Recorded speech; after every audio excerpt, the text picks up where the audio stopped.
Poised for the Florida primaries, the frontrunners debated and made their case to voters. While these top-tier congressional candidates shared the debate spotlight, we shine the light on others in this race who want to shape Florida's future from Washington.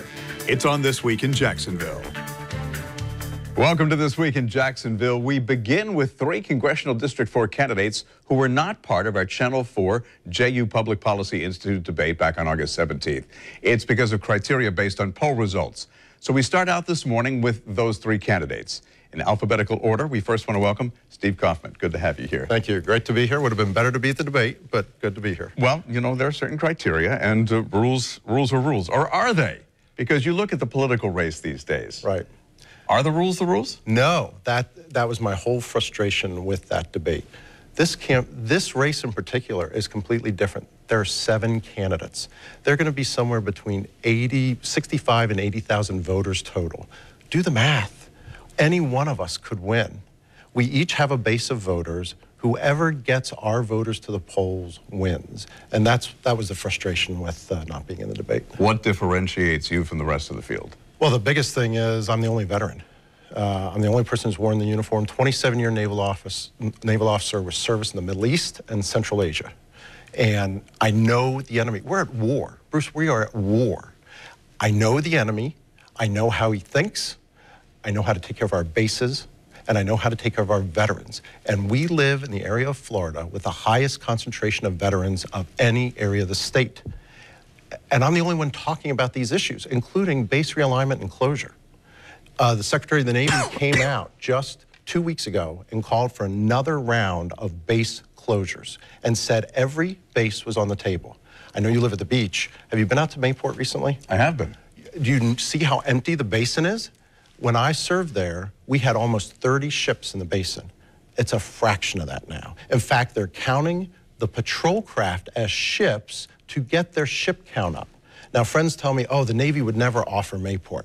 You know what? I've been fighting this fight as part of the Jax Chambers Military Issues Committee for 25 years. The Navy didn't offer Naval Air Station Cecil Field either. The BRAC Commission reached out and grabbed it.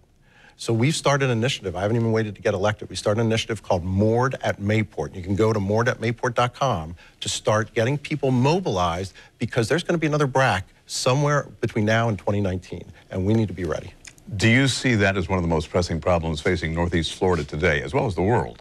Well, obviously the biggest problem is the economy.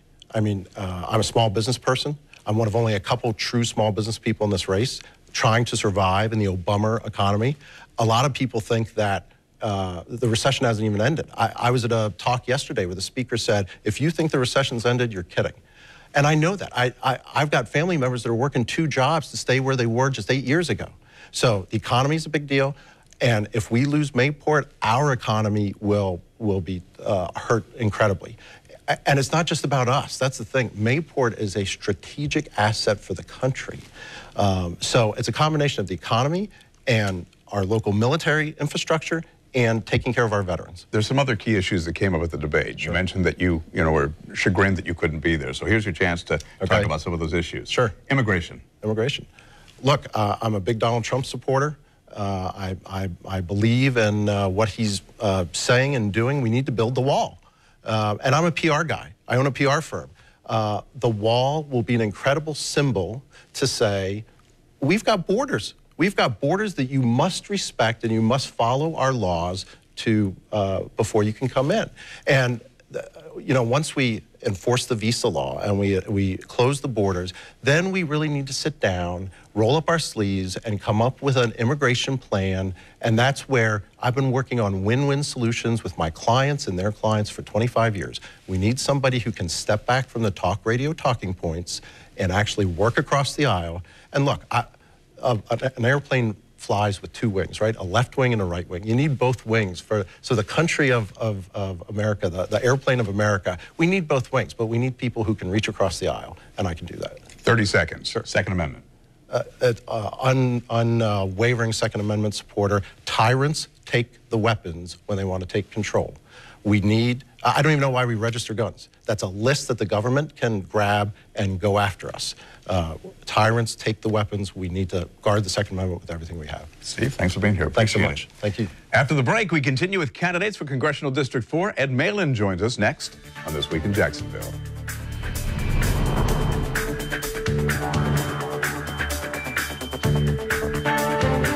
Here you go. Can't wait to see what this baby can do.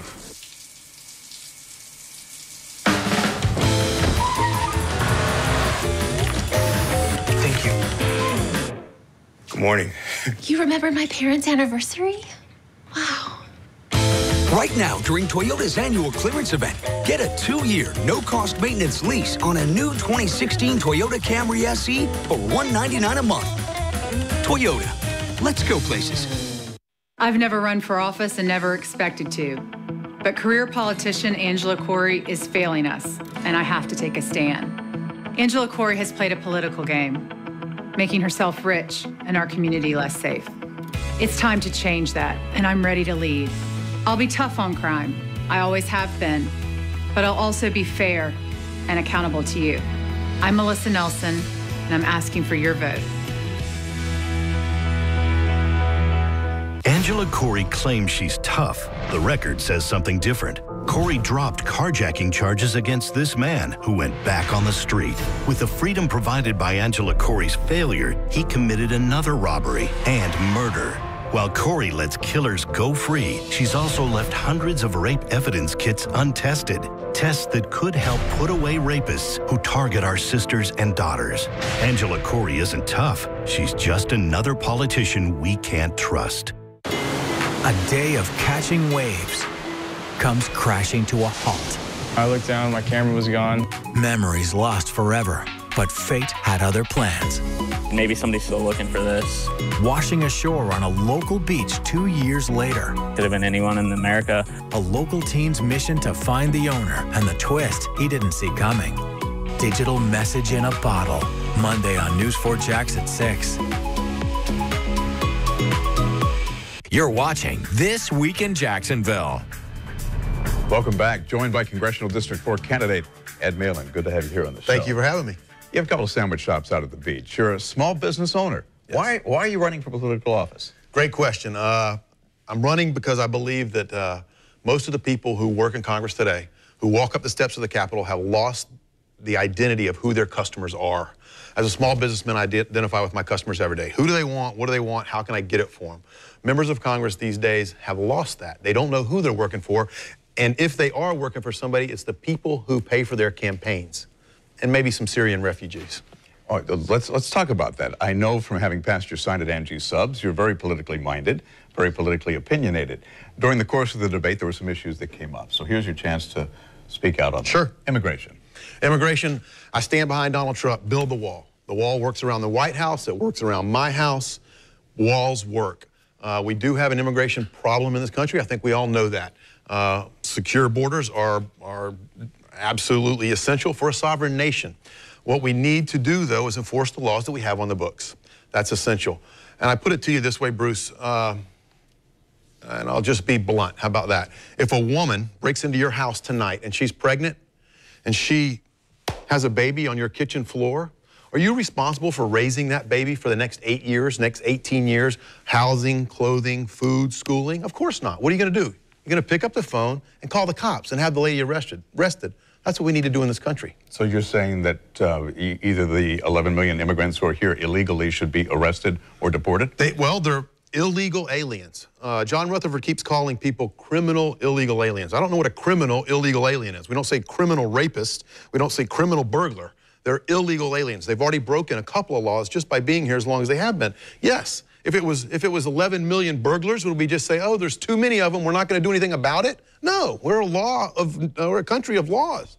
Yes, round them up and deport them and send them a bill for the expenses. Issue of free trade. Free trade is essential.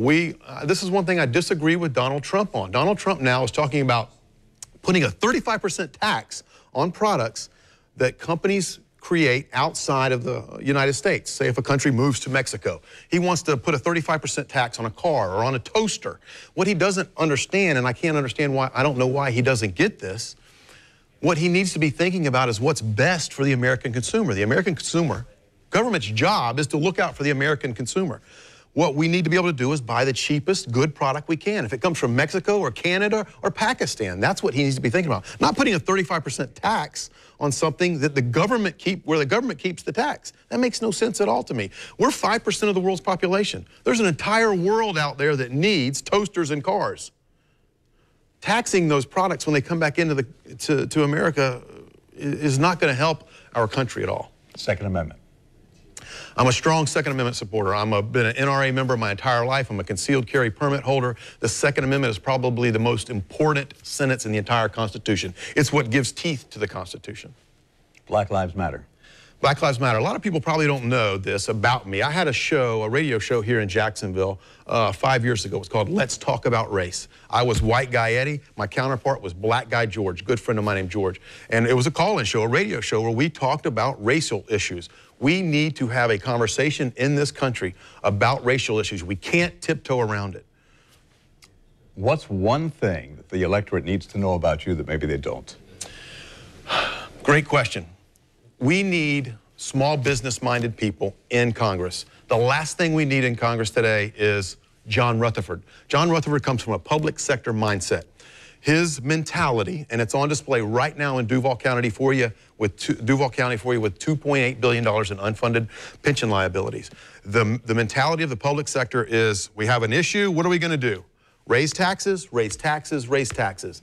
That's the problem with our country today. It's why we're $19 trillion in debt. It's why we're going to run $500 billion in debt as a country this year. That mindset, we can't send that mindset to Congress anymore. It's got to be a small business mindset where we roll up our sleeves, we get elbow to elbow with our employees, and we get efficient. That's what we're missing in Congress today, efficiency. Government of the people, by the people, for the people. Bam.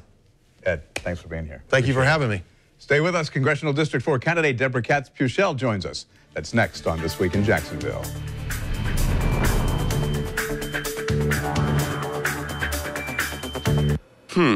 How hungry am I? Am I bounteously bold smokehouse beef and cheddar brisket hungry? Or am I a less hungry? Like for the unbelievably under 500 calorie hook and ladder light? Or maybe I'll continue staring forward, paralyzed by indecision. No. Fight your hunger mightily or lightly. At Firehouse Subs, the hero of all subs. The Washington Insiders are hoping Florida sends another member to their exclusive club. They want Hans Tensler, John Rutherford, or Lake Ray. Career politicians that don't care about Florida. Bill McClure is an outsider and a fighter for Florida. Bill's more concerned about building the wall than building a fraternity. He'll work to defeat ISIS and never compromise our Second Amendment rights. Let's end this insider party and send Bill McClure to Congress. I'm Bill McClure, and I approve this message. In Hillary Clinton's America, the system stays rigged against Americans. Syrian refugees flood in. Illegal immigrants convicted of committing crimes get to stay, collecting Social Security benefits, skipping the line. Our border open, it's more of the same, but worse. Donald Trump's America is secure. Terrorists and dangerous criminals kept out. The border secure. Our families safe. Change that makes America safe again. Donald Trump for president. I'm Donald Trump, and I approve this message. Everything you're looking for is right here. I'll be here if you need me. Watching in slow motion as you turn around and say, oh, take my breath away. Find anything you like? Yes. Now is the moment to get the Honda you love. KBB.com's 2016 Best Value Brand. Hurry in. The Honda Summer Clearance event ends soon. Welcome back to This Week in Jacksonville, joined by Congressional District 4 candidate Deborah Katz-Puchel. Welcome to the program. Good to have you here. Thank you very much. You weren't at the debate, but there are a number of issues that came up. So I want to give you a chance to talk about some of the major issues that were highlighted. So we'll do a little word association here. Okay. I'll throw out the topic. You tell me your stance. Okay. Immigration. By the law. In other words, by the law. What's on the books. You wouldn't change the law?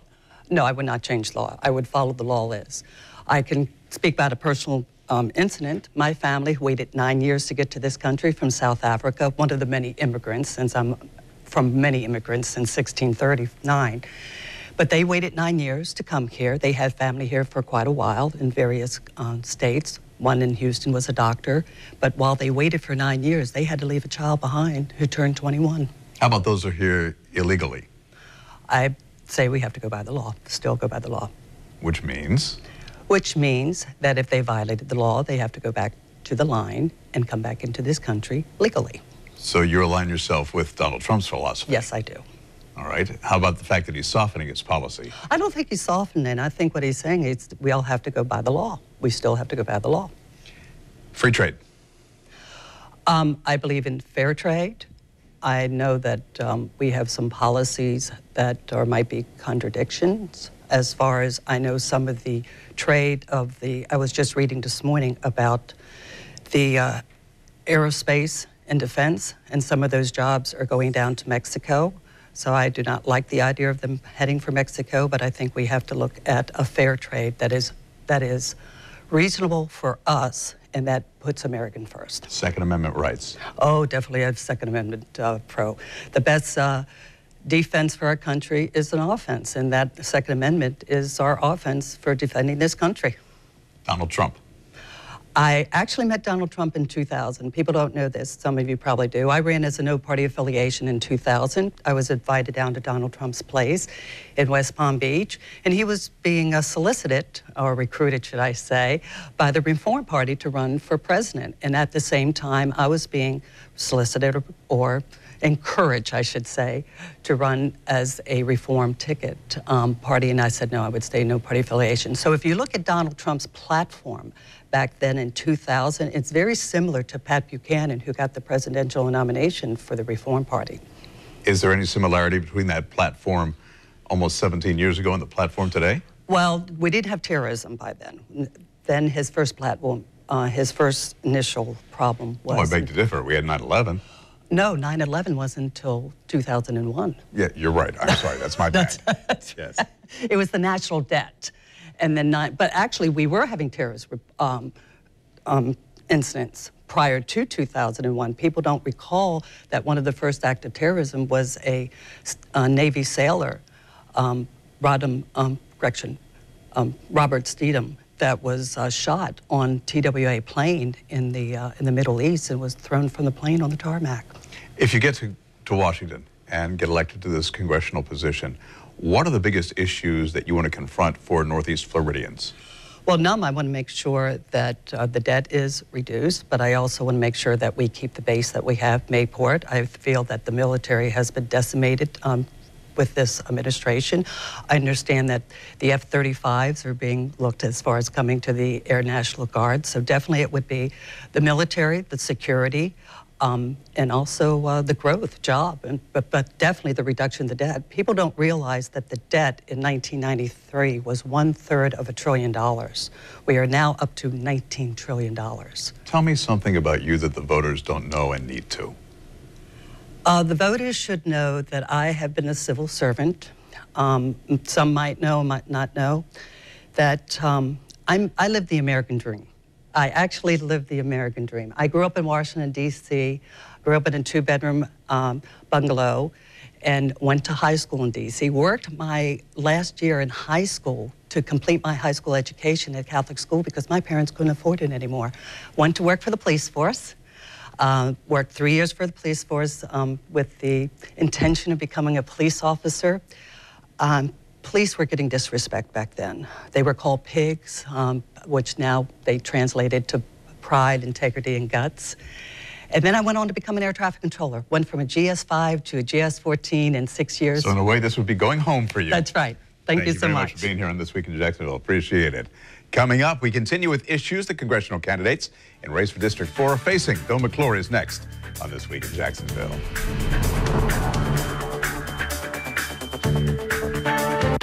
Has the fastest internet.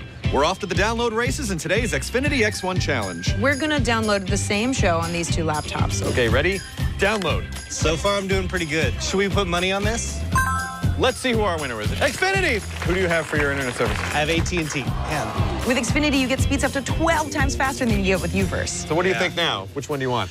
I'd probably go for Xfinity. Get started with Xfinity Internet risk-free for $19.99 a month for 12 months. Call or visit Xfinity.com/challenge. I'm Marco Rubio, and I approved this message.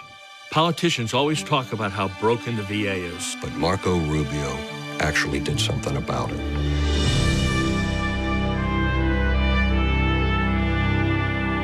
Marco has always been there for veterans. Because of Marco's bill, there may actually be some accountability at the VA. I was proud to serve my country. Army. Navy. United States Marine Corps. And I'm proud to support Marco Rubio.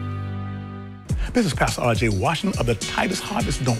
Join us on Channel 4 every Sunday morning at 9:30 a.m. We're going to have a God time. Yes. Jacksonville's facing a financial crisis, so we're stepping up. We're stepping up. We're stepping up.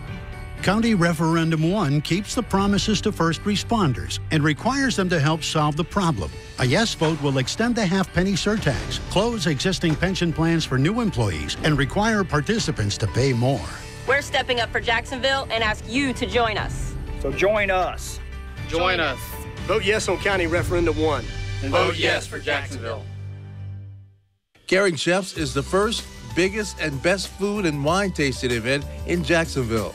Join us October 2nd for an evening of good food from over 60 local restaurants and caterers. This is the 33rd annual Caring Chefs, and it's a sellout each year. Order tickets at chscaringchefs.org. The Morning Show on Channel 4 makes mornings happen. We'll bring you important news from wherever it happens. These are my Get Your Day Started forecasting glasses. With them, I can see the future. You're watching This Week in Jacksonville on Channel 4. You just heard from Congressional 4 candidates, Steve Kaufman, Ed Malin, and Deborah Katz-Buchel. Now here are the 4 frontrunners in the District 4 congressional race, according to a poll earlier this month in conjunction with UNF. John Rutherford, Hans Tanzler, and Lake Ray. They joined us back on July 17th. To give an opportunity for all 7 candidates in this race to be heard on This Week in Jacksonville, we're now joined by Bill McClure, St. Johns County Commissioner. Bill, good to have you. Thank you for having me. Appreciate it. Field of 7. It's a crowded field. What makes you stand out? It is. First of all, I've taken a lifetime of business experience and proven myself over the last 4 years as a commissioner of St. Johns County. Now that they redistrict the area to include St. Johns County, Duval, and Nassau, I wanted to take those experiences to Washington and prove that you can run government efficiently like a business. What is the most pressing issue for Northeast Florida? For Northeast Florida, I think in general, it's the mentality or the belief that a larger government can actually help make our lives better. And in fact, we need to promote the opposite of that. We need to promote capitalism and freedom, opportunity for everybody in the particular business industries, that they can come here, they can make a living, they can hire lots of employees, and we can all flourish. And that helps everyone. How do you effectively do that at the grassroots level? At the grassroots level, you mean from... Or in the community. In the community. Well, what we do is we take out some of the regulations. So if you want to be a farmer, let's say, we've got so many regulations with the EPA that tell you exactly how much water to put on the ground, how much nitrogen to put on. Even at the lowest level, we have so many regulations, healthcare regulations, insurance regulations. There's so many regulations that by the end of the day, for every $4,000 you're paying out in payroll, you're paying $1,000 in taxes. That on top of the regulation, there's no incentive for anybody to go into business anymore. As I've done with the other candidates, let's talk about some of the issues that came up in the debate so you have a voice when it comes to those issues. Second Amendment. Second Amendment. I'm pro-Second Amendment, absolutely. I'm an NRA member, and I also have a concealed carry permit. So it's a constitutional right that will never be taken away, as far as I'm concerned. Immigration. Immigration. We have immigration laws on the books. We've had them. We've had vetting since 1986. We just have an executive order that's happened through the current administration that tried to ban everything. Luckily, we just had a Supreme Court ruling on that. They were deadlocked at 4-4. So we need to get back to the rule of law on immigration. How about the disposition of the 11 million or so illegal immigrants who are here now? Well, it doesn't matter if you're living here, if you're not committing a crime, if you're working here. The The simple word is that you're an illegal immigrant. And so everything after the word illegal means you need to go back and then come here legally. My mom did it from Italy. So if she can do it, if it's good for mama, it's good for everybody. So you're saying deportation's well, absolutely. Yeah, if you not only deportation is a good idea, but also the take away the idea that if you can have an anchor baby here, then you automatically become a citizen, and that's not really what we intend. Our founding fathers intended that to be, because that would have a rush of people coming in. Issue of free trade. Free trade. Free trade needs to be free trade with countries that are our allies, that are equivalent to us. And what do I mean by that? Everybody will talk about free trade and fair trade. What I'm saying is free trade between two countries that have the same work conditions, that have the same democracy that we do. Free trade right now is being done with third world countries who have deplorable work conditions. Free trade is being done with China right now, who is not a democracy. So I think that we need to get back with those and start free trading with our allies. What is the one thing that the electorate needs to know about Bill McClure that perhaps they don't? Well, you know, I think that it's kind of like, if you take everybody's probably wondering, how will Donald Trump do if he gets elected? Because he has no political experience. And, you know, is it possible to take business acumen and apply it to government? Well, I've kind of been a mini test of that. Since 2012, I was elected county commissioner. I self-funded my campaign back then, much like I've self-funded my campaign now. I've declined the federal pension back then. I've declined the pension, will decline the federal pension here. And in 4 short years, we've gone from operating in the red to operating in the black, more than $10 million. It's just under $1 billion in revenue that I manage with 4 other commissioners. We had unemployment at 8.5%. We deregulated some 300 positions, 300 regulations, and now unemployment is at 3.2%. You want to do that on the national level? Yes. Yes, sir. Bill McClure, thank you very much. Thank you very much. Appreciate it. We have an entire election section on news4jax.com to learn about all the races on the ballots, with links to watch all 3 of our debates as well: State Attorney, Congressional District 4, and Congressional District 5. Just use the keyword debate in the search field. You'll also find your location and times, as today for some counties is the final day of early voting. Appreciate you joining us this morning. I'm Bruce Hamilton. Kent Justice returns next Sunday morning for This Week in Jacksonville. Have a good rest.